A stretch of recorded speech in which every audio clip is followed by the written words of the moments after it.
Good afternoon, everyone. Una, maraming salamat po sa lahat ng narito ngayon. In spite of the rain, the threat of bagyo, baha, narito po kayo. And it only proves how important church and church service to you. Amen? Plakpakan nyo nga po yung mga sarili.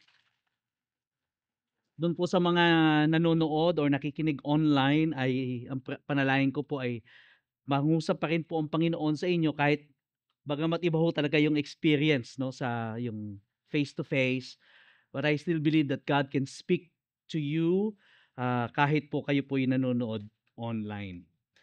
All right. We have a new series yearly, bahagi po ng ating preaching calendar ay nagdi-discuss po tayo ng patungkol sa finances. Okay? Stewardship, patungkol po sa ating mga resources, about giving, no? Generous giving, sacrificial giving. All right? Hindi po tayo magbibigay ng mga super detalye na paano ba i-manage yung pera natin. Actually, we have prepared a seminar for you.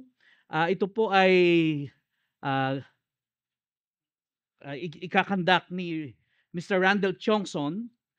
Randall Chongson is one of the well-known personal finance guru in the Philippines, and he's part of Victory. Actually, he's already a pastor in Victory Makati. So, ibabahagi po niya sa atin kung paano po ba mag-manage ng ating personal finance. So kung interesado po kayo, yan po ay sa October 29, 6 p.m. Meron lang pong registration, so scan nyo na lamang po, no? Dahil hindi ko po i-discuss dito yung personal finance, baka hindi ako qualified.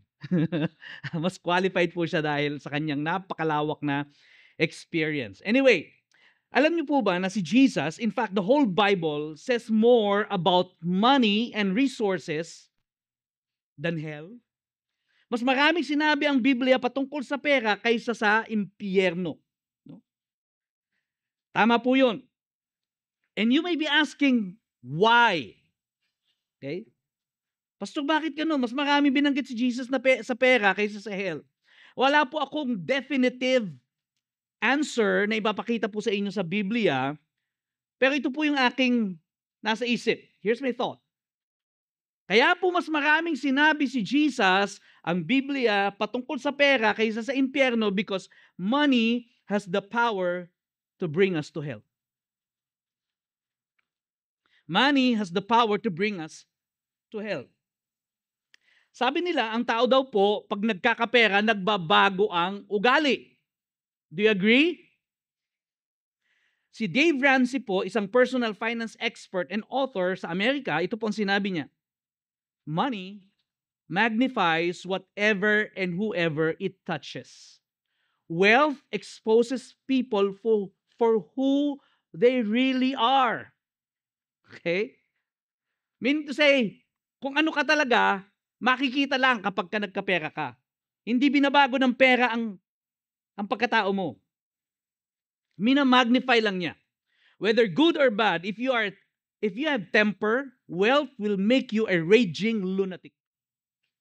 If you are a giver, wealth will make you a philanthropist.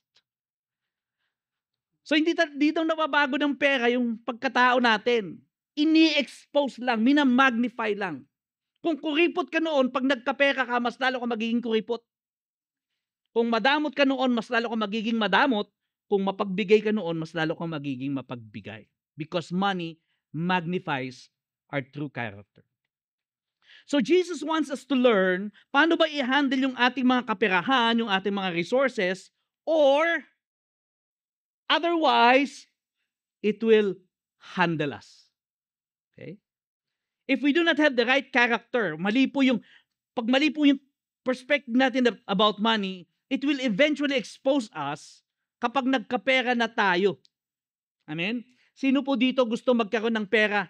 Lord, yung nagtaas lang po, Panginoon, dinggin mo ang aking panalangin. Ang mga nagtaas, bigyan mo ng pera. Basta pera gusto. Lahat tayo, no? Listen to me. Be careful what you ask for. Money will magnify your character. It will expose who you really are. For this reason, Victory po as a church and we, your pastors, will never retreat when it comes to the topic of money. Opo, may mga posibilidad po na pwede kaming ma-accuse of manipulating people, of manipulating them into giving into the church. Pwede po kami ma-accuse of being interested lang doon sa pera ng mga tao rather than po doon sa spiritual welfare nila. But you see, we are obliged by the Bible to teach about money. Why? Because money has brought so many people in hell at marami din pong mga mananampalataya dahil sa kanilang failure na i-steward po yung bigay ng Diyos ng mga pagpapala, it made them live like hell. Okay?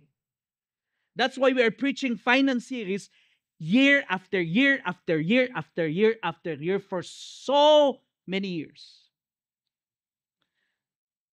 In this series, we will look at the Church of Philippi and its relationship with Paul the Apostle. At susubukan po nating extract yung mga biblical principles sa stewardship and money base po doon sa relationship nila sa isa't isa.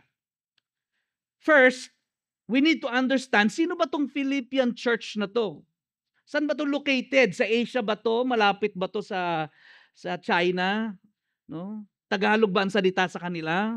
Hindi po, Pilipinas po yon. Philippines yon, hindi yun Philippians. Okay?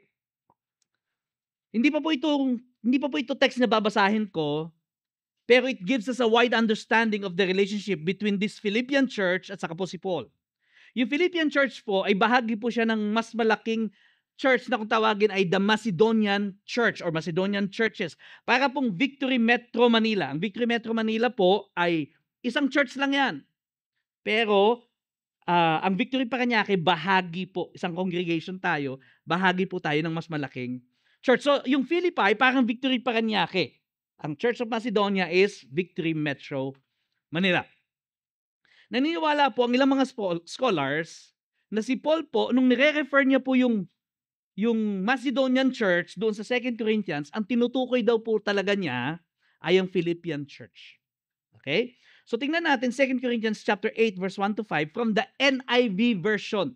So kung wala po kayong NIV version, pwede kayong tumingin dito. Binilagay ko na po yan dyan. Para lang po ma-idea tayo, sino pa tong Philippian church? Ano ba ang relationship ni Paul sa kanila? And now, brothers and sisters, verse 1, we want you to know about the grace God has given the Macedonian churches, particularly the Philippian church. Okay? In the midst of a severe trial, their overflowing joy and their extreme poverty welled up in rich generosity.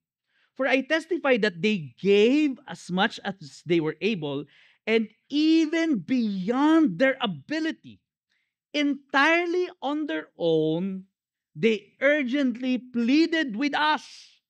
Sa Tagalog, nagmakaawa pa sila. Sa gitna ng kanilang paghihirap at sa gitna ng kanilang matinding pagsubok na dinadaanan, sila pa'y nagmakaawa sa amin, para saan? For the privilege of sharing in the service to the Lord's people. And they exceeded our expectations. They gave themselves first of all to the Lord, and by the will of God, also to us. At doon po natin nakuha yung title series natin na First of All. They gave themselves first of all to the Lord. So, I want us all to brush again reading this, and I want you to have a picture of what kind of church they are. Okay? So, babasahin ko ulit, namnamin po natin, at nawa ipanalangin natin, Lord, nawa maging ganyan kami. Okay? Basahin ko po ulit. Verse 1. And now, brothers and sisters, we want you to know about the grace God has given the Macedonian churches in the midst of a severe trial. Their overflowing joy, their extreme poverty, welled up in rich generosity. For I can testify that they gave as much as they were able, even beyond their ability, entirely on their own. They urgently pleaded with us for the privilege of sharing in this service to the Lord. And they exceeded our expectation. They gave themselves first of all to the Lord, and then by the will of God also to us. Matapos po nito, sinulat po ni Paul ang Book of Philippians habang siya po ay nasa jail or naka-house arrest. Mahalaga po itong detalye na to pag binabasa niyo yung Book of Philippians. No? Kasi bagamat nasa jail siya, lagi niyang pinag-uusapan joy. Okay? Sino dito habang nasa severe trial kayo o kaya nasa kulungan kayo, pwede pa kayong pag-usap ng joy? Wala, di ba? Pero si Paul, ibang klase. Let's read our text now with that in mind. So I would like to invite everyone to please stand up in reverence of God's word. And we will be reading this from the New Living Translation. So alam ko po, yung marami sa atin walang New Living Translation, kaya pinost ko na rin po dyan ang Philippians chapter 1, verses 3 to 11. Okay. Para lang po mas madali nating maintindihan ito. Mas maganda po kasi yung rendering ng New Living Translation. Every time I think of you, I give thanks to my God. Whenever I pray, I make requests for all of you with joy, for you have been my partners in spreading the good news about Christ from the time you first heard it until now. And I am certain that God, who began the good work within you, will continue his work until it is finally finished on the day when Christ Jesus returns.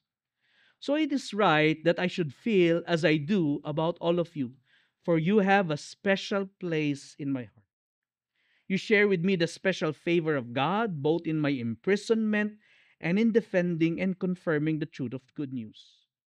God knows how much I love you and long for you with the tender compassion of Christ Jesus. I pray that your love will overflow more and more, and that you will keep on growing in knowledge and understanding. For I want you to understand what really matters, so that you may live pure and blameless lives until the day of Christ's return. Verse 11.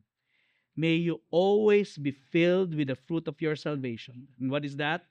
The righteous character produced in your life by Christ Jesus.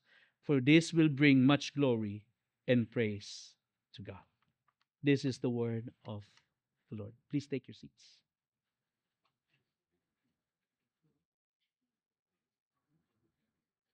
So Luke chapter 20, verses 45 to 47. Ito po yung mababasa natin na kwento. In the hearing of all the people, he said to his disciples, beware of the scribes, or ito po yung mga teachers of the law, mga religious leaders po sila. Beware of the scribes who will walk around in long robes, love greetings in the marketplaces and the best seats in the and love greetings in the marketplaces and the best seats in the synagogue and the place of honor of feasts, who devour widows' houses and for a pretense make long prayers. They will receive the greater condemnation. They devour widows' houses. Gusto ko pong ipaalam sa inyo, nung panahon po nung Israel sa New Testament at Old Testament, ang mga widow po, yung mga balo, they are considered the poorest of the poor in Israel. Sila po talaga yung mga yagit kung tawagin. Okay? Bagamat ngayon, minsan yung mga balo, sila pa'y mayayaman, ano? Pero nung panahon yun, iba. They are treated or considered poorest of the poor. And yet, these religious leaders, the scribes, the teachers of the law, ang sabi ni Jesus, they devoured them. They devoured the widows' houses. They manipulated them into giving whatever is left of them. And to prove the claim of Jesus, yung next story po was actually about the widow. Minsan na pagkakamala natin to na giving verses, but the truth of the matter is, meron lang pong gustong patunayan si Jesus. So, Yung binasa natin, last part ng Luke 20, now ito po yung kasunod. Luke 21, verses 1 to 4. Jesus looked up and saw the rich putting their gifts into the offering box. And he saw a poor widow. Ito na yun. Put in 2 small copper coins. And he said, truly I tell you, this poor widow has put in more than all of them. For they all contributed out of their abundance, but she out of her poverty put in all she had to live. Mga kapatid, tingin po kayo sa akin, ito pong verses na ito pong istorya na to, hindi po ito nagbibigay sa atin ng prinsipyo, paano ba magbigay?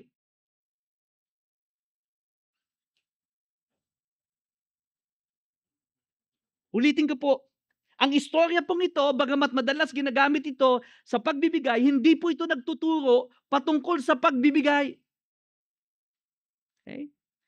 Gusto lamang pong patunayan ni Jesus sa kanyang mga disipulo, ano ba ang epekto ng manipulation ng mga religious leaders? Kahit na napakamahirap, wala na nga siyang pera, napipilitan pa rin siyang magbigay na para bagang tao sa puso. Bakit? Because of the manipulation of the religious leaders.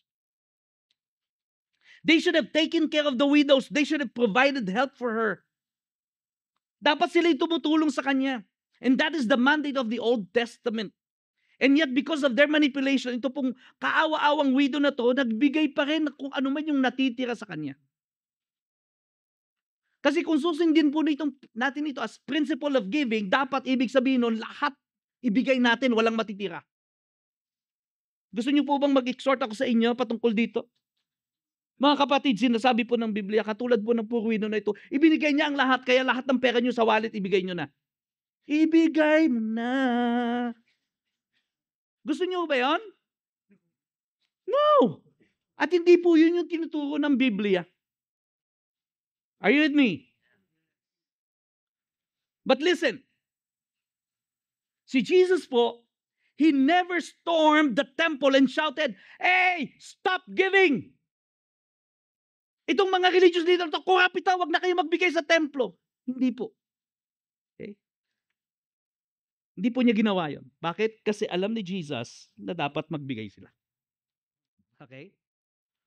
Even in the modern history of the church, may mga instances po na ang salapi po, pananalapi po ng simbahan, ng ministry has been misused, abused by the leaders of the church. In more ways than one. Totoo po yan. That is why marami pong mga tao, they're trying to accuse the church na para bagang ito lang daw po ay isang money-making syndicate. Okay? But here's the thing. Marami po sa mga nag-aakusa na ito, sa totoo lang po, hindi naman sila bahagi ng church. Sa totoo lang. Mga investigative journalists itong mga to, media people, or even organizations ng mga tao kung saan mga na-hurt sa church. Tapos ayaw na mag-church, ang ginagawa na lang, binabantayan lahat mga churches para magkamali. Tapos i-expose nila. Okay? And they make it their mission to expose the church. At nandyan po sila sa paligid, watching, waiting, looking for the church leaders to fumble. At pagkatapos mo ni-accuse sila to prove their point. You see? The church is just a money-making syndicate. Ang tanong po, paano mo ba naman maiintindihan kung paano yung outworking ng church, hindi ka nga bahagi ng church? Hindi mo nga alam paano tumakbo yung church. No? Ang nasa isip lang ng pastor, dapat mahirap. Yeah? Kaya pag nagkaroon ng Amerikana yun, oy, corrupt. Oy, nagkaroon ng kotse, ay, corrupt. Maraming pong taong ganun, ang mentalidad, dapat ang pastor, mahirap. Dapat ang relo niya, yung ano lang, ano bang murang relo? Casio. Yun dapat, yun na, Casio na. Pag Seiko na ang gamit niya, ay, corrupt. Para bang wala na kaming karapatang mag-Seiko. Kahit Seiko na lang. Yeah? Dito, Seiko, dito citizen. Ito, Seiko citizen. Yan.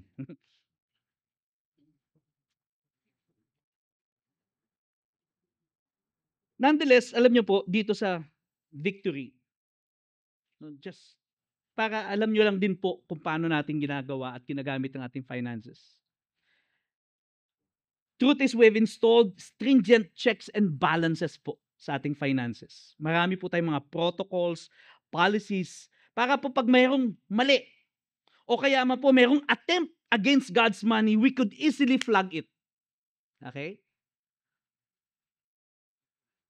Alam niyo ho ba, pati po doon sa pag-collect po ng tithes natin, yung kanina pinapasa yung bag, may protocol po yan. May training po yan.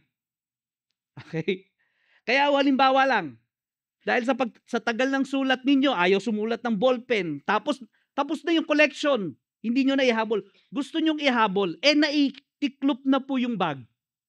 Tingin po kayo sa akin, baka kasi magalit kayo sa usher eh. Pag naitupi na po yung bag na yan at gusto nyong ihabol, hindi na po tatanggapin ng usher yan. Ituturo po niya kayo doon sa tight box. Bakit? Protocol. Ganun po kahigpit. And if there's even slightest deviation doon po sa policy, sa protocol, truth of the matter is, it may even result to letting go of the personnel.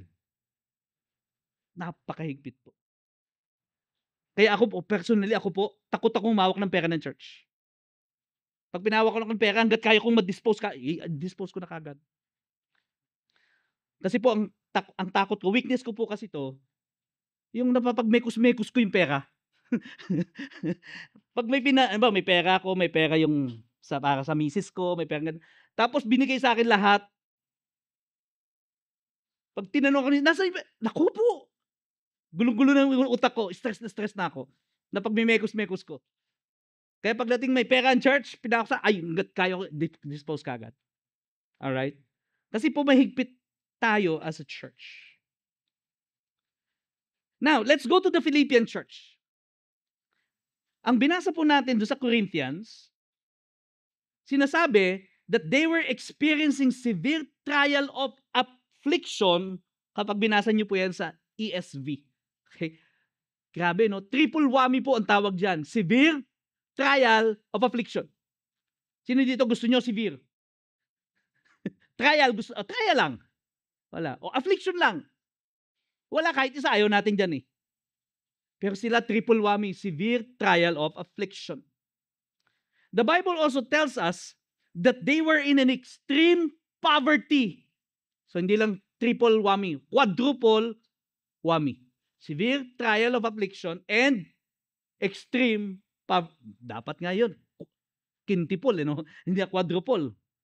Extreme na poverty pa. My goodness. And yet, they were generous kay Paul at sa kanyang ministry. Why? Paano po nila nagawa yun? What made them do it? They have all the reason in the world not to do it. Yeah? Severe, ano yan? Severe trial of affliction and extreme poverty. They have all the adjectives and the nouns to say no to Paul, and yet, sila po yung nagpupumilit. Yeah? What made them do it? Were they manipulated by Paul? Kinonsensya ba sila ni Paul? Pinangakuan ba sila ng kung ano-ano? Ano nangyari? Ano yung meron? Bakit nagawa nilang magbigay kay Paul sa kanyang ministry na kahit kapuspalad sila? Okay. Kasi po minsan maraming tao ayaw magbigay. Bakit? Kasi kulang. Or baka kulangin. Yan po ang nasa isip natin eh. Sa totoo lang naman po, nakanasan ko rin naman yan. No? Kahit hindi kulang, nasa isip, baka kulangin. Minsan, kulang naman talaga. Alright? Let's read between the lines and extract the truth mula po doon sa text na binasa natin. Tingnan po natin ang verse 3, verse 4, verse 7. Verse 3 muna. Sabi niya, every time I think of you, I give thanks to my God. Yeah? Just try, imagine nyo, kaibigan nyo o lover nyo yan.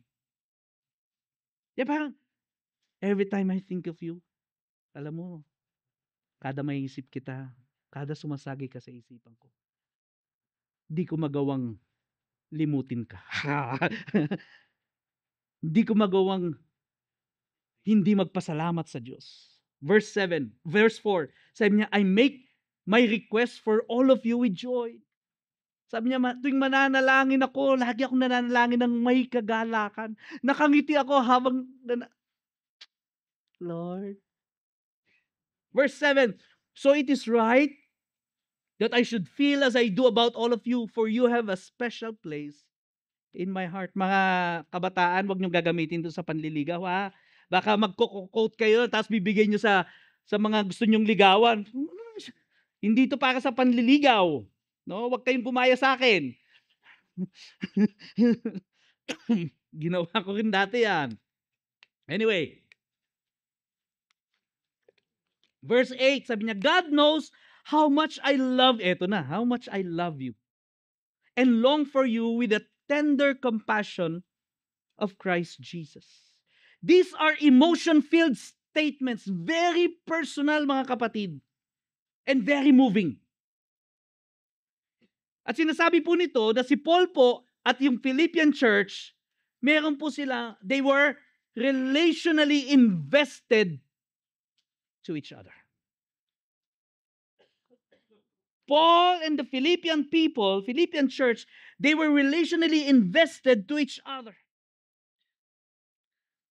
You know, in my 41 years bilang isang mananampalataya at decades in the ministry, naobserbahan ko po ito, that the most generous people in the church are those who are relationally invested sa church. I'm not talking just about the amount of money na binibigay nila. Hindi po.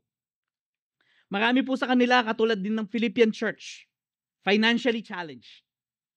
But they are generous, very generous in one way or the other. Of course, meron din naman po talagang mga mayayaman na mga individuals and families, and they're also generous. They're generous because they're invested heavily in relationship inside the church. Bahagi sila ng small group, bahagi sila ng ministry, yeah. Iba't ibang church activities, nandun sila. Kilala nila yung mga leaders sa church, yung mga ministry leaders, mga pastor, mga staff. Meron silang relationship. Kaya nagkamekos-mekos na nga po yung relationship sa church minsan. Merong inaanak sa kasal, merong ninong ng anak, napang-asawa yung anak, yeah, nung anak. Halo-halo na eh. They are in each other's significant moments, sabi nga. Yeah. Ang sabi namin dyan sa pastoral services is from the cradle to the grave. Nung pinanganak yung anak, nandun sila. Nung kinasal, nandun sila. Nung nagkasakit, nandun sila. Hanggang sa naiburol, nandun sila. Alam niyo po, meron po sa church, sa Victory, ako po yung nagkasal. Ninong at ninang din kami ng misis ko nung kasal nila. Kami rin din po yung referee nila bago sila muntik nang mag-decide na hindi na ituloy yung kasal. 2 days before. Kami yung referee ng misis ko. Yeah. Ako rin yung nag-dedicate ng anak, nag-bless ng kanilang bahay. We were relationally invested to each other. Meron nga po, kami yung nag-engage sa kanila. Mga ordinaryong membro, in-engage po namin sila, dinala po namin sila sa small group, naging marriage counselor po nila kami, naging prayer partner po namin sila, naging prayer partner nila kami sa family and business nila. Sila rin po yung sumaklolo sa amin nung nagkaroon kami ng COVID. Nung nagkaroon ng emergency yung kanyang asawa, kami rin tumakbo. We are relationally invested. At ito pong pangyayari sa amin, hindi po ito isolated. Marami po ito. Totoo yan sa mga leaders natin, kahit hindi full-time. Yung mga victory group, Leaders natin, minsan hindi na namin alam sila na yung gumagawa ng mga ganun. Why? Because they are relationally invested doon sa mga tao.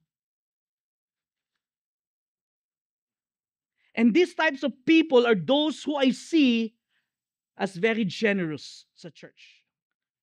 Maaaring hindi sila ganun kadikit po sa mga pastors, but they're relationally invested sa mga tao sa church. At dahil bukas ang puso, bukas din ang kanilang palad. Unfortunately. Sabihin nyo nga po, unfortunately. May mga tao po sa church, they want to hide in the comfort of anonymity. They refuse to be known. Late to come, early to go. Narito lang sila to fulfill a duty to God. Attend a service, sing a song here and there, give a bit here and there, and that's it. Dahil nagawa na nila yun, ang tingin nila, they are now spiritually compliant. They have fulfilled their duty.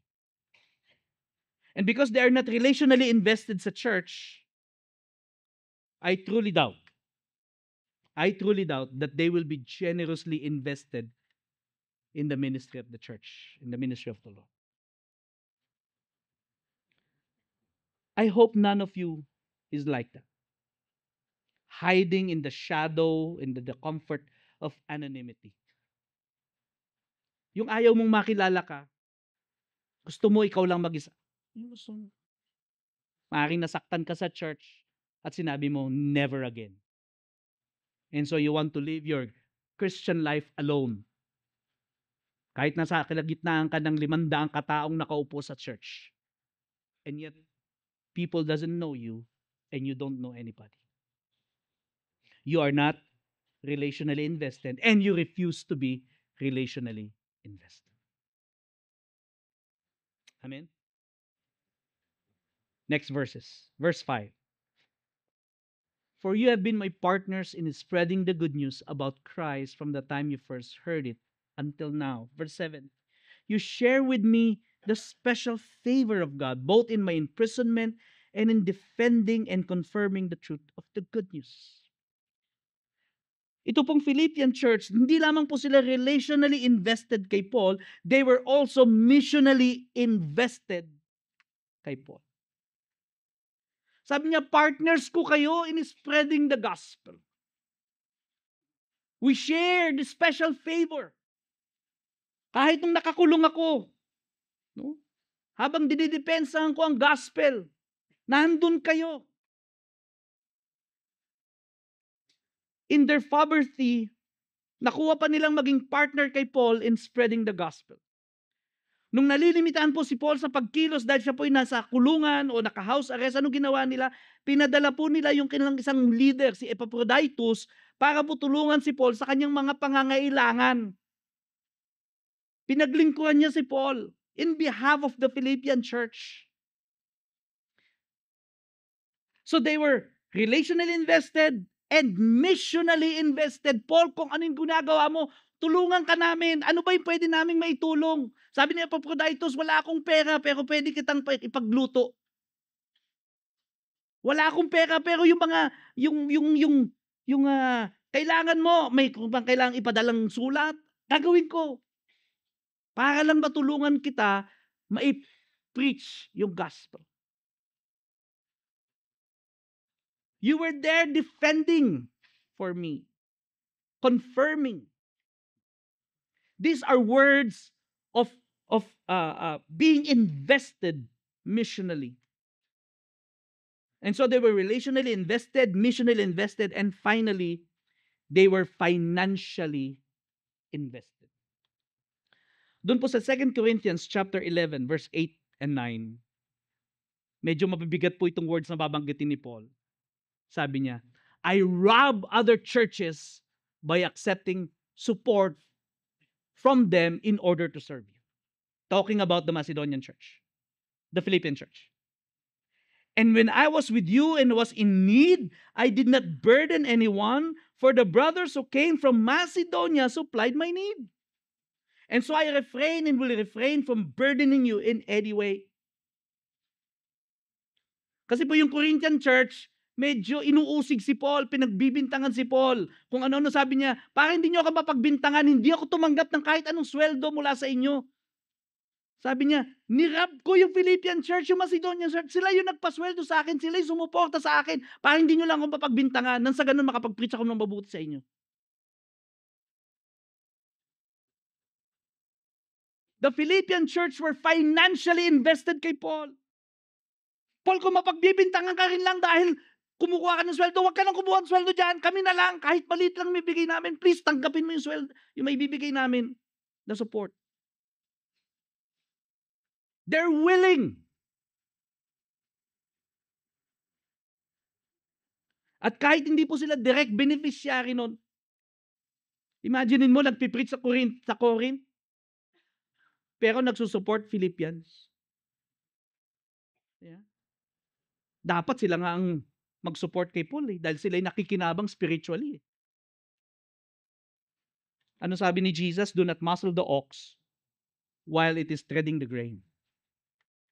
Meaning to say, yung worker dapat is worth yung kanyang sweldo.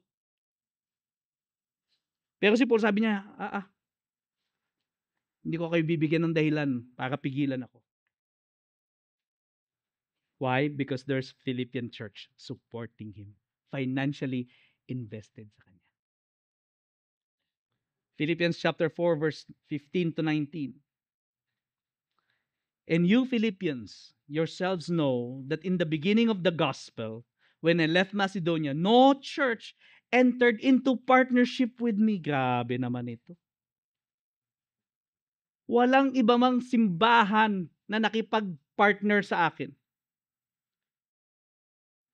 in giving and receiving except you only. Even in Thessalonica, you sent me help for my needs once and again. Verse 17, not that I seek the gift, but I seek the fruit that increases to your credit. Hindi ko hinahanap na regaluhan nyo ulit ako, hindi ako naghihingi. Gusto ko lang maipakita sa inyo yung mga bagay na ginawa nyo para may credit kayo sa sarili nyo. Verse 18, I have received full payment and more. I am well supplied, having received from Epaphroditus the gift you sent, a fragrant offering, a sacrifice acceptable and pleasing to God. Verse 19, at ito po yung paborito nating kinukote palagi. And my God will supply every need of yours according to His riches in glory in Christ Jesus. Gustong-gusto natin tong verse na to. Palagi natin kinukote kapag may financial problem tayo. Sino dito kinukote nyo yan? Taas ang kamay. O baka dahil hindi nyo kabisado. May kanta pa nga yan, my God shall supply all my needs. Yung mga nakakaalam yan, alam nyo na yung edad ninyo. Yeah? Kino-quote natin palagi yan. But I want us to put this verse in context. Alright? Tingin po kayo sa akin. Minsan, quote lang tayo ng quote ng verse, hindi natin alam ang context. Kiniklaim natin yung promise, hindi naman natin alam ang context. Tapos magtataka ka bakit hindi nangyayari sa'yo. Bakit? Hindi mo kasi alam ang context. So alamin natin, ano ba yung context nito? Bago po minention ni Paul yung phrase na my God will supply every need, meron po muna siyang mga phrases na binanggit. Okay? Para makita niyo yung context. Binanggit niya sa unang verse yung partnership. The giving and receiving. Sabi niya, next verse, you sent me help for my needs. Merong word na gift, full payment. I am well supplied. Your sacrifice acceptable and pleasing to God. Dinidescribe dyan yung ginawa ng Philippian church sa kanya. Si Paul po, he did not just flippantly declared sa kanila na, isusupply ni Lord lahat ng pangangailangan ninyo.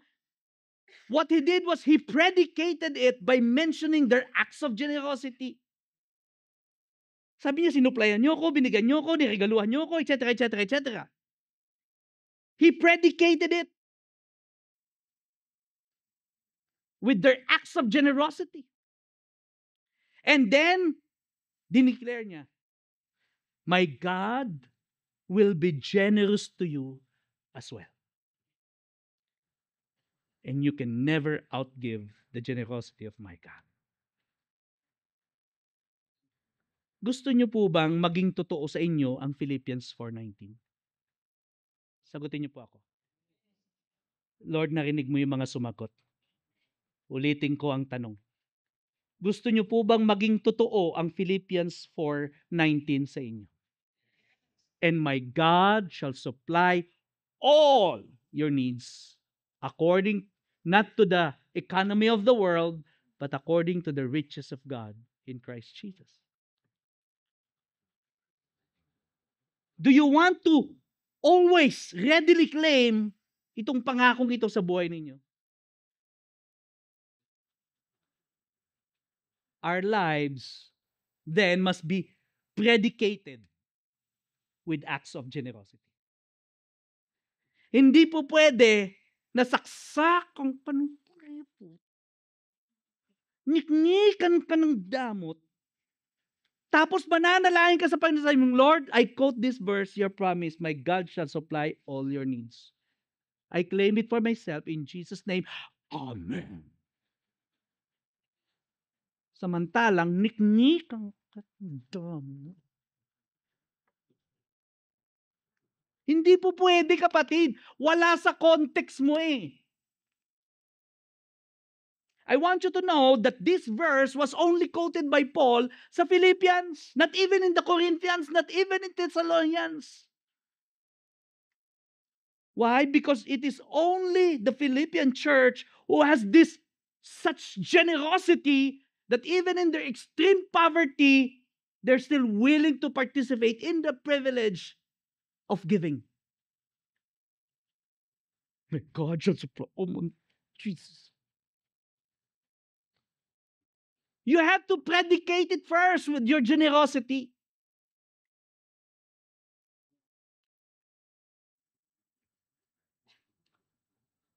And here's the thing. Here's the good news. Lahat po tayo. Each of us, regardless of our financial capability, ay binibigyan po ng Diyos ng pagkakataon.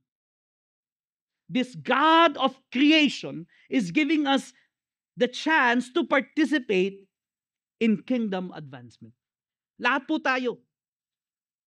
Nung nasa kaliwa mo, nasa kanan mo, nasa likod mo, nasa harapan, lahat yan binigyan ni Lord ng pagkakataon mag-participate.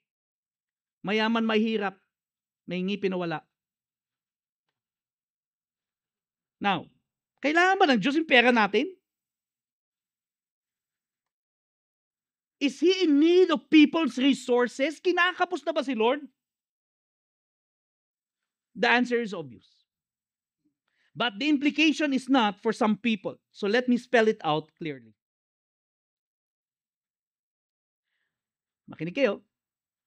Kahit feeling natin, dahil dun sa contribution na meron tayo, kahit feeling natin, saling-kit-kit na lang tayo. In term ng mga bata, no? Saling-kit. Okay? When it comes to the amount of resources we have, I want you to know that still God is giving us the privilege of building God's kingdom and advancing the agenda of God to the world. Para po yung ganito, no? Yung nagtatayo ka ng iyong 5-bedroom dream house with swimming pool. Yeah? Somewhere in, sabihin na natin, Laguna, Batangas, or Cavite.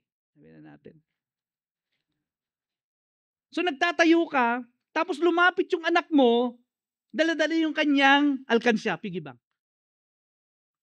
At ang sabi niya, Dad, sabi niya, here's my contribution sa ating family dream. Talagang proud na, Dad, ito yung contribution ko. Guess what? It would not even make a dent. Baka isang pako, isang tornilyong malaki, hindi pa makabili. And yet you are so proud because your son gets it. Ang tawag doon? Ownership. Sabi nyo nga, ownership. A good sense of ownership made your son to give his biggest savings in his piggy bank. At nagiging proud ka because your son is not just emotionally, relationally, missionally invested, but now he is as well financially invested. Kahit negligible lang yung participation niya. Truth be told, lahat po ng givings natin, sacrificial and generous giving, compared to the vastness of the mission of God, compared to what God can provide for this mission to be fulfilled, all of our givings seems like to be negligible. Ang nire-reach out po natin, the whole world. Pamasahe lang ng missionaries natin. Hundreds of thousands of dollars na.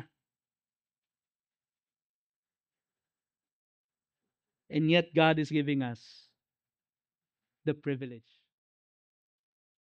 to become part. God wants us to contribute anyway because He wants us to have this sense of ownership. We are people of the kingdom. We are sons and daughters of the King. You see, at the end of the day, may I call on the worship team, please? At the end of the day, all of these are summed up in one word. Paano ba mangyayari to? Paano ba mangyayari to sa buhay natin? Paano ba mababago yung puso natin? It is summed up in one word. Discipleship. Sabihin nyo nga po, discipleship. Pastor Joey Bonifacio popularized the term, discipleship is relationship. When we know people in the church, lalo na po yung mga leaders, victory group leaders, the staff, the pastors, the team leaders, ministry heads, we tend to become missionally and financially invested as well. That's just the reality of it. So here's the question. Is someone discipling you? Other people is speaking into your life. Are you discipling someone? Are you relationally invested to this church? To God's church? Or you are just like what they call Christian butterfly. Lipat dito, lipat doon. Lipat dito, lipat doon. Pag nasaktan dito, lipat doon. Pag na-offend dito, lipat doon. Christian butterfly. Second, I want you to know that God is not interested with our money. Sabi ni Lord, the gold is mine, silver is mine, the earth is mine. He owns the cattle in 1,000 hills. He's not interested with our money, but God is after our hearts. Amen? If the heart is wrong, the amount of generosity doesn't matter to God. Pero pag tama po ang puso, the little we give become much in the eyes of the Lord. Why? Because God is honored. In short, money is a heart issue. Yung puso po natin nag-gravitate towards money or towards God? Lastly, when God gives you money, gaya ng sinabi ko po nung intro ko, it will magnify your true character. What would your character look like kapag pinagpala na tayo ni Lord ng limpak-limpak na salapi? Kapag karay-karay mo na ay maleta ng basura. Sabi nga.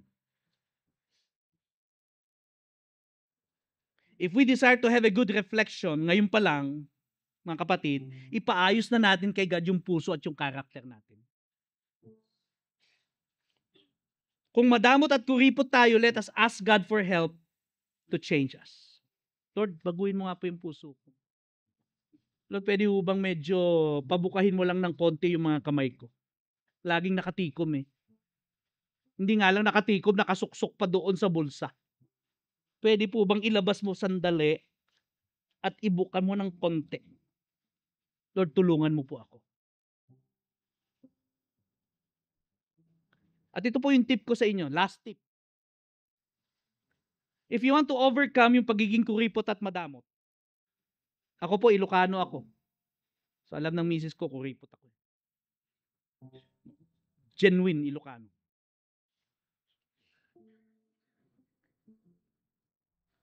Kung gusto po nating ma-overcome yung pagiging kuripot, pagiging madamot, you know what you need to do?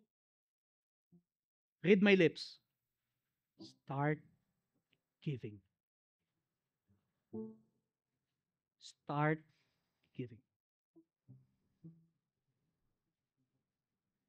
Start giving small, but not negligible. Small, but let it hurt. Yan. Kasi minsan negligible eh, yung pasam 5 piso, yan na nagbigay na ako, 5. Wala. Ano sabi ni David? I will not give anything that cost me nothing. Simula lang, pero medyo may kirot ng konti ba?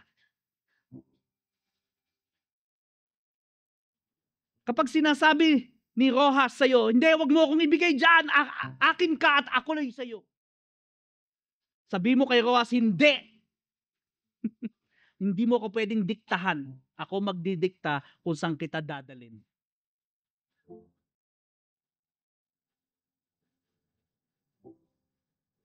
Pag sinasabi ni Cory sa kanina, Noy, wag mo akong bitawan. Hindi. Ako magdidikta kung saan ka pupunta. Kapag yung Dapper Cats nagmamakaawa, huwag mo akong bitawan. Alam niyo yung Dapper Cats?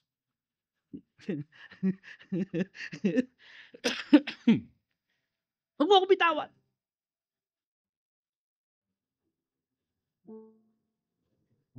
Minsan si Bonifacio lang sa si Rizal ito. Huwag mo akong bitawan. Hindi, pamimigay kita talaga.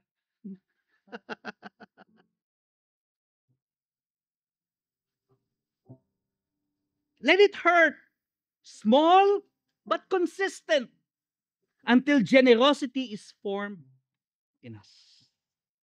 I want you to know that giving is the antidote for selfishness, stinginess, and greed.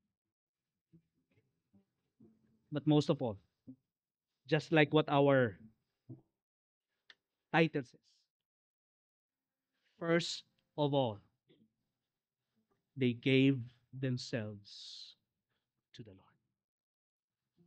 Pag hindi natin kayang ibigay ang sarili natin sa Panginoon, hindi natin maibibigay kahit 5 duling. Ang pagsamba natin magiging pagsambang sa nguso lang, wala sa puso. Bakit? Dahil ang unang pinaka-importante sa lahat, yung puso natin na inaibigay natin sa Diyos. Amen. Sa oras na ito, inimbitan ko tayong tumayo lahat. I want us to sing this song and let it be a prayer to our hearts. Maaring hindi pa totoo sa atin. Maaring nananalangin nga tayo, Panginoon, tulungan mo ako. But as we sing this song, let it become a prayer, Lord. You're all I'm after. Lord, nawa ito po'y maging totoo sa buhay ko. Lord, yung pinaka-importante sa akin, hindi yung pera. Hindi mga material na bagay, kundi ikaw. May I be captivated, not by the things of this world, but by you, Lord. Amen?